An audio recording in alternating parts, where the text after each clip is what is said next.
ថ្ងៃសុខសួស្តីថ្ងៃមង្គលសេរីបើខាងថ្មីដ៏ស្រស់មានស្នេហ៍មើលកំឡោះក្រមុំ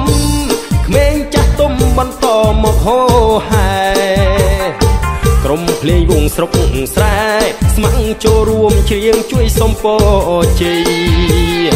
ថាសូមអញ្ជើញអាចារ្យរៀបអាហារប្រដាប់សែនព្រេន